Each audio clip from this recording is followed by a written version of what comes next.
Hey everybody, this is Moose Interviews, and this is the second interview on our channel.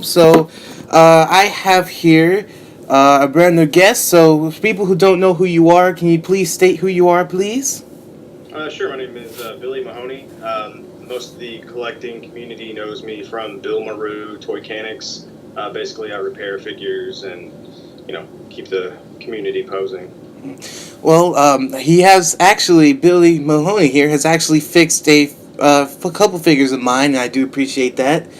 He's very talented at what he does, and I think a lot of other collectors appreciate what he does as well. So, for your first question is, since we were just talking about your big collection back there, what inspired you or what made you want to be an action figure collector? Straight up, whenever I was a kid, I was already into figures. GI Joes were the 3 3/4 inch GI Joes where I really flourished when I was a kid because I found out how they had the best articulation for what we could have whenever I was a kid. And then you realize that they're held together by a rubber band, and then you realize there's a screw in the back. You unscrew that screw, you can start making your own customs right then and there. And so I fell in love with those. And then, of course, before that, it's funny, right here in front of me. This is actually, this is actually my first action figure. This is really, really it. It's an Egon Spengler from the original Real Ghostbusters, and I was big into Ghostbusters. But once, man, I probably got into maybe like fourth or fifth grade, and I was like, this isn't for me anymore. I was a kid. I was growing up. So yeah, I didn't collect anymore. There was more gaming and just growing up, figuring yourself out. And then after I graduated college, this is probably around, it was in the early, somewhere in the 2000s. Basically, we went to Toys R Us. We were looking for a video game for a friend's kid's birthday, and I decided to just walk by the figure aisle. Keep in mind, I haven't done this in decades. And I walked by and I found the Face Off, Marvel Legends, Iron Man versus the Mandarin pack, the yellow and red. Yeah. And then I found an Ultimate Nightcrawler, and Nightcrawler is my favorite Marvel character. He's my favorite too. I actually have the Ultimate Nightcrawler as well. Nice, yeah, and it's still a great figure. And so it was maybe $5. It was nothing. It was just cheap. I had the money. I was like, yeah, you know what? That'd be cool to bring to the apartment, put up these cool characters. So I bought the Iron Man and I got the Nightcrawler. And I got it home. I had no idea the amount of articulation that action figures had nowadays. And the sickness started right then. I was like, oh man. I was like, I gotta go find some more. And this is when Toy Biz was just on their way out. They were so close. I caught the Giant Man wave for like, I think $5 to $6 a figure on card. Just walked in the store and picked it up. No big deal. And it was crazy. So that's really, and from then on, it snowballed into what you see around me now. So that's how that started. I remember when I was growing up, Toy Biz was still kind of a thing. So there was like there was a few of the face-off figures, and I remember my very first two Marvel Legends was the Toy Biz Ultimate Captain America, and the face-off 2-pack Daredevil and Kingpin. It was the Kingpin variant with all the black suit and the Daredevil with the unmasked head, and I still have it to this day. I still have both of those to this day still. And those were great figures. Yeah, yeah, they definitely are. I'm very happy that they're still in great condition too. I'm still very happy I still have them. So also talking about your profession, which is your big thing being well known for, is being a action figure repairman. So what made you want to make like somewhat of a career wanting to repair action figures for people, or just want to repair action figures in general? It's kind of crazy. It's a hobby of mine. Like I said, whenever I was getting into collecting, I started going around all these stores, and at the time, figures were really cheap. I mean, I was finding Soda, Street Fighter figures, and Buffy figures for less than $10 easily at stores on clearance. So I was grabbing all these cool things that I thought were fun and just thought they looked cool. They're cheap. They had this great all these figures had this this great, amazing articulation, swappable hands now, and all this stuff. So I just started amassing this collection of things that I liked, and I got turned on to FigureRealm.com. I can't remember how I found it. I think I was buying figures, and Pharaoh Black, a big guy in the community, he went by a different name at that time, but I bought something from him, and somehow from him to that, I found Figure Realm. So anyways, I started doing little bitty customs. You look back on it, it's, they look hilarious. They look like I was starting out. But it was really fun. I was like, wow, you can actually swap these parts, and that's pretty cool. So I kept doing that. I started making Nightcrawler customs. I probably have about 6 or 7 Nightcrawler customs, and that's what I wanted to do. I had a passion in it. I was like, this is fun as a hobby. Well, I learned so many things, like through trial and error. Like me, I've always worked with my grandfather. He does woodwork and whatnot, and so we take things apart and we like to put it back together. And like I talked about earlier with the G.I. Joes, whenever I found out you could unscrew those, so I really got interested. I was like, how do these things work? So I just, you take them apart, see what worked, learn the heat and pop methods, all that. And I got to the point where a friend of mine, John Paul Martinez, who introduced me to articulated comic book art, I was doing customs for him. He took a chance on me. I was a new guy, and he took a chance on me as a customizer. And I did quite a few jobs for him. And then I believe somewhere in the middle of that, he asked, hey, do you think you could fix this? It started out as, hey, there's a scuff on the nose. So it's a scuff on the nose that reveals the real plastic color underneath. And so you got to match the skin tone and stuff, and it can be a pain. Well, I got to the point where I got pretty good at doing that, and then finding out how to fix limbs and utilizing different techniques and just really trial and error. And somehow snowballed. What really blasted off the Toychanics thing was the Stash Bin on YouTube. He's a great guy, really funny guy up in Canada, and he had a video that he had a bunch of broken figures, and then he had the Spider-Man J. Jonah Jameson desk that had the little pieces and whatnot on it. He goes, he basically had a call for help on YouTube. He sent it out and asked, can anybody fix all these figures? I need this done, and can anybody take these pieces off and make it look like. So you jumped in and saved the day, huh? Yeah, somebody tagged me and they're like, hey Billy, check this out. And so I jumped in there, and from then on out, he did a video. He had followers, and then spread, and Boog from A.C.B.A. would spread it around. Shartimus, all these guys, these bigger names in the toy community, started saying my the name of the company that I was working for, and it just snowballed from there. Yeah, like the first time I've heard of you was actually from Advocate Panoy and Shartimus. They actually, because I told them, hey, do you know anybody that can fix figures? And they actually mentioned you. So I wouldn't have known you if it weren't for them. So I'm glad that those big people actually, because of your talent and your hard work, that got you to this point. So I congratulate you on that. Cause, so your next question is, do you have any favorite action figure lines of yours? I know that can be one of the hardest questions to ask a collector, but so you want me to go specific lines, not like I guess, like, for example, like, do you like NECA, or do you like Marvel Legends? Do you like DC collectibles? Do you like He-Man, etc.? Like what are like ones that you particularly like to collect? My favorite things to collect are 80s cartoons, maybe early 90s cartoons, and video game stuff, which pretty much sums up everything. But I love collecting video game items. I don't care if it's Pokemon to Metal Gear Solid. If I've played the game, chances are I'm going to get the figure when it starts to come out.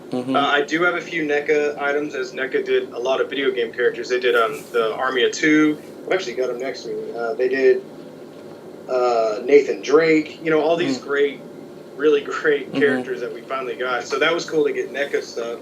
And then you got Figma, you got Figuarts. So I just pick a favorite. Yeah, I can tell, like, I always known that you're a big Aquaman fan, and I can tell you're a big Transformers and into video games, because a few, like, I really got into what got me into video games was oddly was comic books first. Was Spider-Man. I read some Spider-Man comics and then got into video games because I found some Spider-Man video games. So but that's a little, like, I guess, fun fact. So you mentioned A.C.B.A. So what got you into articulated comic book art? Because I know articulated comic book art in the community is such a big thing because of all the, the posing and maybe just some of the, the photography you have to do and the angles, etc. So there's actually, if people don't know, on his YouTube channel, he has done a few A.C.B.A. Tournaments and videos on those. So I recommend you guys check those out. So they're really good. I personally can't do it myself, but you're actually really good at it. So what got you into it? Well, like I said, whenever I was working on my custom projects for my friend John Paul, he told me about. He's like, "Hey, have you seen A.C.B.A.?" And I remember the group wasn't that big at the time, but it was a substantially bigger than I was used to action figure groups. So I went in there, and they're using these paper cutouts, and I was like, "Oh, how clever!" I was like, "That is just the." I don't know. To me, something rang out that is, if you're gonna be a grown up at this point, because I can't say I play with toys. I don't. I guess if you want to consider, me picking it up, posing it, setting it in there, maybe that is playing with it, and that's fine. But it's not like when I was a kid, when figures would get crazy loose just because they were going everywhere with me. It's not like I bring my friends over and there's like, hey, we're gonna have a battle in the living room. I can't do that anymore. I'm too old for that. But with A.C.B.A., you do get to pull some of the child out of you with being able to set these giant dynamic poses of things that I only dreamed about when I was a kid. Now we've got props. We've got the ability, if you have the ability to take the the styrofoam installation and shave all that down. So I was blown away just by the quality of work at the time. And I think it was I can't remember which World Championship tournament it was. It was either the second one or either way, it was new to me. It was my first one to see. And I was in the middle of moving to the house I'm in now. And I wanted to make sure I did it. I was kind of making my presence known. And, I was repairing figures. I was still doing little customs. And so that was giving me a way into A.C.B.A. And so when we moved here, I was able to do my... sorry, I actually had an alarm set to remind me to do this interview. Oh, that's fine. Sorry, no. But anyway, so I went ahead and I decided to do the tournament, and it was such a low move. I used a Deadpool figure. Which Deadpool figure was it? The my Marvel Legends 6 Deadpool figure. Series 6 version. Yeah, and it's him, and you'll see it in the videos on my deal. It's the very first one I ever did, and it's him. Basically, he's stolen like Cap's shield and Mjolnir, and he's trying to run away, and the Avengers are chasing after Deadpool. And I got knocked out first round. Bye. That was it. It was I was so new, and so I had to learn, and I was like, next year I'm gonna come back. I'm definitely gonna come back from that. So I just kept practicing A.C.B.A. I loved it. I love the cutout aspect. Like I said, I think the effects and the high standard that they hold, and that a lot of people actually, the flack that A.C.B.A. gets is because of how we want ours to be the best of the best. We want to give our viewers the best of the best as well. And so, I took so much criticism, and you'll hear harder comments and whatnot, but if you're smart about it, you'll learn from them. And so the next year I came back and I got third place. I was like, hey man, out of all these people I got third, cool. I was like, what, I think I can do better than that. And so the next year I came back and I got second place. I was like, oh man. So the next year I went, and I just didn't want to do it. I didn't want to go in. My heart wasn't in. I just got too busy with Toychanics. Toychanics started spreading so much, and I got so many jobs in, and I'm still current on Toychanics. So I didn't have the heart, and I didn't put my time into it. I made it to the final round and got knocked out. I was like, oh man. But it's still fun. A.C.B.A. is fun. It's frustrating, but it's fun getting the right lighting, making sure your backdrops look good, your tangible cutouts. Sometimes, an effect, even from a cutout. A.C.B.A is exciting. It's just a fun way to express yourself with action figures, but in a notable way. There's a respectable aspect to A.C.B.A due to their, our high standard. I even became an admin there. I was asked to become an admin, so I've been an admin there for many, many years now. And I support them, 100%. It's a cool group to be in, and we love any new members that come in, and we really want to give it a shot. And if you can, I've seen guys in there that went from absolutely nothing to just incredible dios and pieces and artwork. So it's cool to see growth as well. So A.C.B.A is a cool place for just all that. It can be a positive, environment if you allow it to be. So, I guess your last thing I want to ask is with Toychanics being such a big thing and a big part of your life, do you ever see it making it like a full-time job or like a full-time career in your future? Oh boy, I don't think we live in that kind of world where that kind of thing is possible. If I won the lottery, yeah, I would make it my full-time job just to make sure. I don't charge a lot to do what I do. I mean, I'm not humbling myself. I don't do it for money. I get paid for my time, and I try to get it as cheap as possible. And I mean, if the overall cost of my time versus the materials I've got to use, whatever I've got to do, if it's a mod, if it's an arm fix, whatever it is, I charge accordingly just due to time. And if it's too expensive, like say it was, I don't know, somebody broke a really common figure, with any kind of really common, super easy to get, a white Emma Frost, the original Emma Frost. And if the original Emma Frost, so if broke her and wanted her fixed, like, just buy another one. If she's probably cheap, if she's under whatever. So I don't really do it for the money. There's no way I could ever do this for a full-time job. Like my full-time job, I'm a video editor, motion graphics and graphic artist, graphic designer, at my current place of employment. So I got a great job, that I'm very happy with. And this is a cool way to still stay in the community, helping the community. There's people on there that one guy that actually beat me in the articulated comic book art photo combat, where we do the photos instead of videos. And a guy that I think it was last year, I went ahead and played. It was fun. Photo combat's fun. And he beat me, and there's trash talking, and it's all in it's awesome spirits. And a couple months later, he's like, "Hey, I got this figure that's broke. Can you fix it?" I'm like, "That's awesome." I was like, even if the dude beat me, I'm like, "Yeah, I can fix it for you. I want you to be posing because your work is fantastic." It's cool to do that for whether they're in A.C.B.A, whether you're not. I've had kids send me figures and their moms or dads pay for it, thanking me for fixing their kids' toys. And I've had some meet me in person, and it's a really gratifying, just a little gratifying hobby to be able to give something back.